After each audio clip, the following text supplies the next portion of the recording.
같이 기도하겠습니다. 사랑하는 하나님, 온라인이지만 함께 모여 주님께 이야기하는 시간 주셔서 감사합니다. 이 시간 모인 저희가 함께 마음을 모아 주님께 기도드릴 때에 주님께서 이곳에 함께 해주시고 주님께서 두드리는 마음의 문을 활짝 열어 주님을 반갑게 맞이하는 저희가 될 수 있도록 도와주세요. 각자 기도의 제목이 다르고 삶이 다르지만 함께 기도드리는 마음을 주님께서 아시오니 함께 해주시고 들어주세요. 저희가 기도를 통해 주님께 한 걸음 더 나아갈 수 있도록 도와주시고 저희 마음이 주님과 가까워져 하나님과의 대화 시간을 즐길 수 있도록 도와주세요. 이 시간 모든 것을 주님께 맡기며 예수님 이름으로 기도합니다. 아멘. 여러분 안녕하세요. 그냥 기도해 오신 여러분들을 환영합니다. 저는 세이교회를 섬기고 있는 권재범이라고 합니다. 오늘은 그냥 인정해 라는 제목으로 여러분들과 함께 짧은 간증을 나누려고 합니다. 어렸을 때부터 제가 참 많이 들었던 말이 있어요. 그거는 바로 착하다는 말이었어요. 저는 참 그 말을 듣기 좋아했어요. 그래서 어떻게 하면 사람들이, 어른들이 착하다고 말씀하실까라는 것을 항상 생각하였고 그분들이 원하는 행동들을 제가 맞춰가면서 그 행동들을 하였습니다. 바닥에 쓰레기를 절대 버리지 않았고요. 인사를 정말 잘했고요. 그래서 어른들은 저를 착한 아이라고 생각하였어요. 사람들이 인정하는 말을 좋아했던 제가 삼육학교에서 신앙을 받아들이는 것은 그렇게 어려운 문제가 아니었어요. 제가 신앙을 하겠다고 결심하자 모든 선생님들은 저를 칭찬하셨고 목사님들은 너무나 기뻐하시면서 저와 함께 성역 공부를 하길 원하셨어요. 저는 그렇게 사람들의 칭찬을 받으면서 신앙을 시작하였습니다. 다만 신앙이 없던 저희 부모님은 굉장히 싫어하셨죠. 저는 대학생이 되어서도 스스로 좋은 사람이라는 그 착각 그리고 그 프레임을 여전히 유지하였습니다. 아니 신학생이 되어서는 그 착하다는 그 생각이 정말 더 공고해 주었던 것 같아요. 중학생 때부터 하던 재활원 봉사를 대학생이 되어서도 여전히 해나갔고요. 그 다음에 저는 그런 좀 착하고 또 스스로 괜찮은 사람이라는 생각을 계속 하게 되면서 그렇게 살지 못하는 다른 누군가를 비교하면서 저 사람보다 내가 좀 낫지라는 생각을 하면서 그렇게 좀 살았던 것 같아요.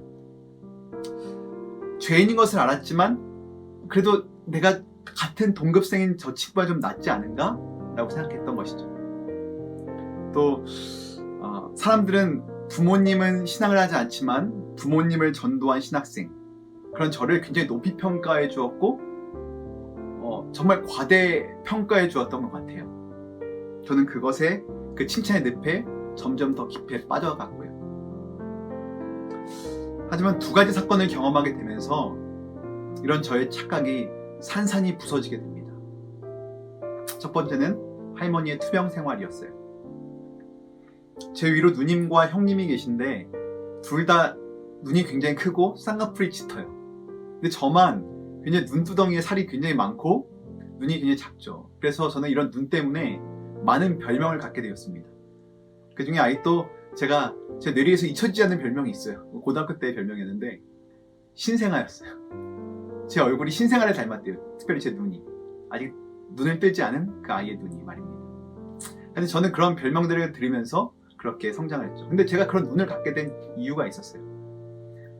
저희 어머니는 저희 누님과 형님을 낳은 다음에 더 이상 아이를 갖길 원하지 않았어요.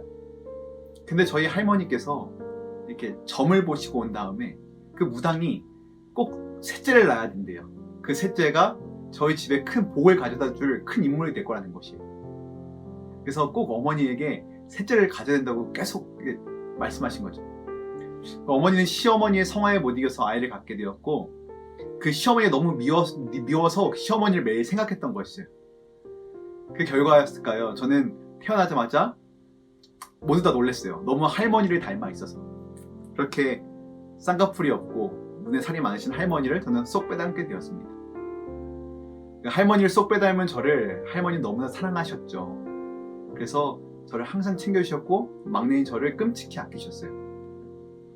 부모님이 제가 유치원에 들어가면서 맞벌이를 시작하신 다음부터 할머니께서 저의 모든 것을 다 맡으셔서 케어해 주셨어요. 저희 유치원, 졸업식 다 할머니께서 저를 데려가셨고 또 저를 돌봐주셨죠. 저는 매일매일 잠을 할머니랑 잘 정도로 할머니를 좋아했어요. 그런데 그런 할머니께서 노안으로 이렇게 아프시게 되었고 병세가 정말 점점 더 진행되기 시작하여서 짧은 기간 치매를 앓게 되셨어요. 저는 신학생이었고 교회에서 전도사로 사역하고 있던 때였고 액트에서 심지어 강사도 하고 있었을 때였어요. 바로 하나님의 사랑을 설교하던 사람이었던 것이죠.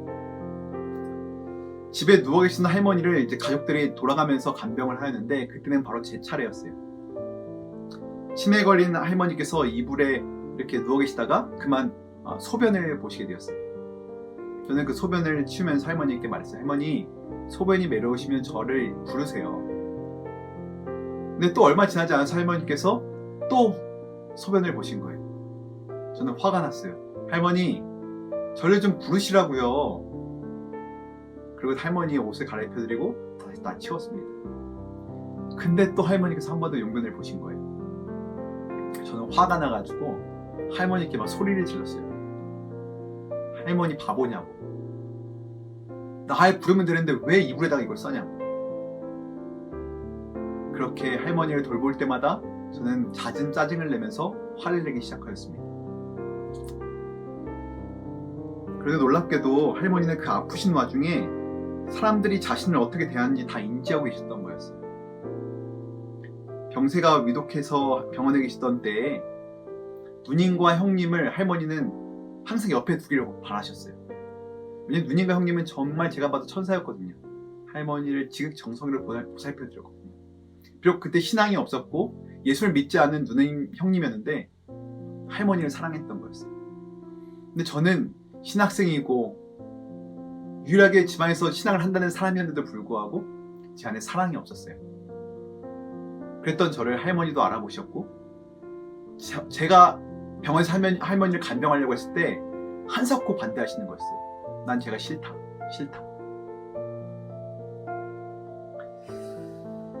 그때 저는 굉장히 많은 충격을 받게 되었습니다.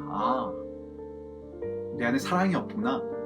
내가 말로만 하나님을 사랑한다고 말을 하였지. 내가 신앙한다고 말했지만 사실은 나는 믿지 않는 형제들보다 더 부족한 아무것도 아닌 존재였구나. 그때 저는 알게 되었습니다.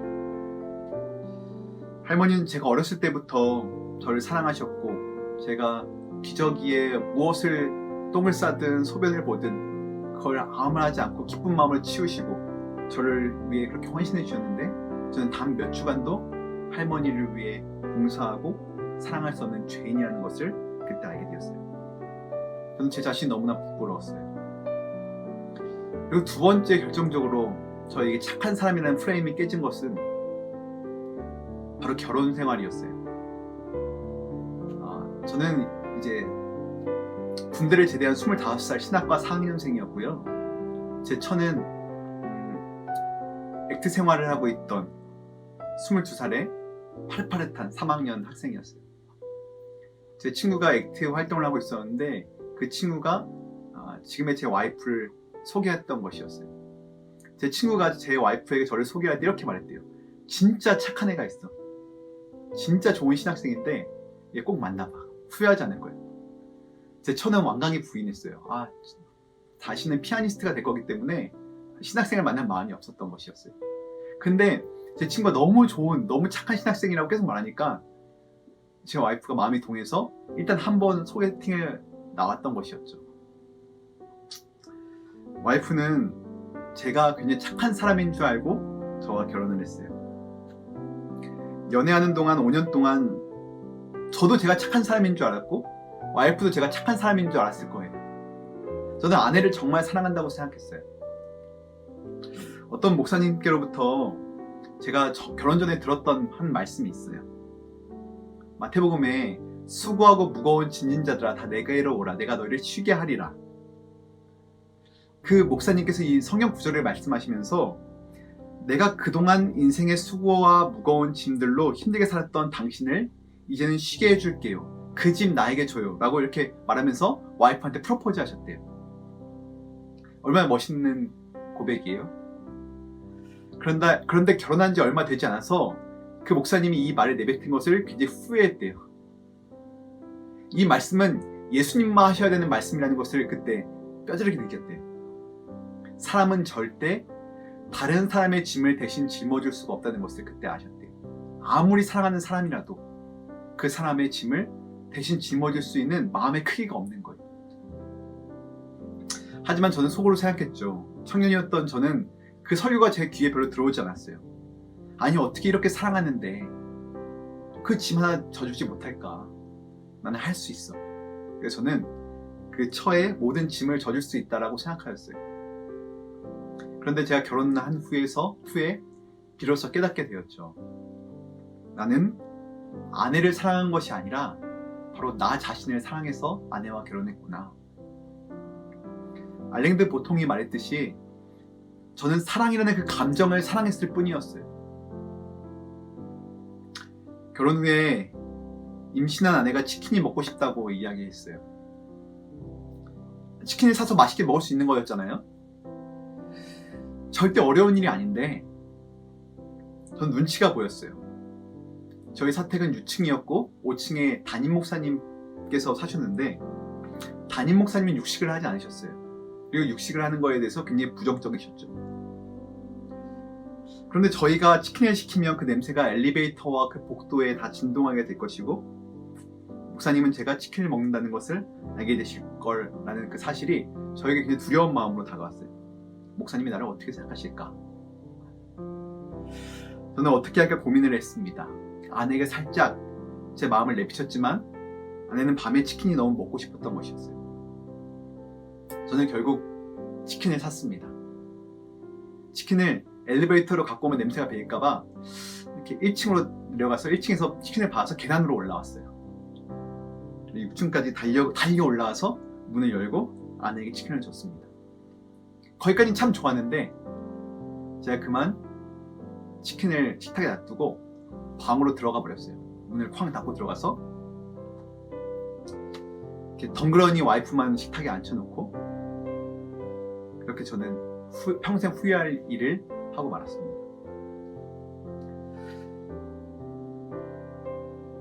저는 속으로 생각했죠. 아마 이렇게까지 치킨을 먹어야 하나 꼭 5층에 목사님들이 계신데? 라고 생각하고 저는 화가 나서 그렇게 했던 것 같아요. 아내는 눈물을 흘리면서 그 치킨을 먹다가 그만 체하고 말았어요. 저는 그 과정을 겪으면서 내가 정말 바리새인이구나 라는 것을 알게 되었어요. 나는 하나님을 생각하는 것이 아니라 사람을 먼저 생각하는구나. 사람의 눈치를 보는구나. 나는 사람들에게 착하다는 말을 듣기 위해서 이런 행동을 하고 있구나. 내 안엔 사랑이 없는 정말 뼛속부터 죄인이구나 라는 사실을 인정할 수밖에 없었어요. 그리고 그런 아내에게 너무너무 미안했습니다. 저는 그래서 제 안에 없는 사랑을 다시 찾기로 결심하고 노력하기 시작했어요. 하나님은 사랑하시기에 하나님을 만나면 그 사랑이 제 안에 존재할 수 있다고 생각했어요. 그래서 하나님을 어떻게 만날 수 있을까 기도하며 찾던 저는 집에 있는 시대의 소망을 다시 읽기 시작하였어요. 그 책은 하나님이 당신을 알게 하시기 위해 예수님을 이 땅에 보내셨고 우리가 그 예수님을 볼 때 하나님이 어떠한 분인지를 알게 된다는 것이 핵심 내용이었죠. 저는 내 안에 사랑이 없음을 고백했고 그 사랑을 찾기 위해 이 책을 계속 곱씹어 읽었어요.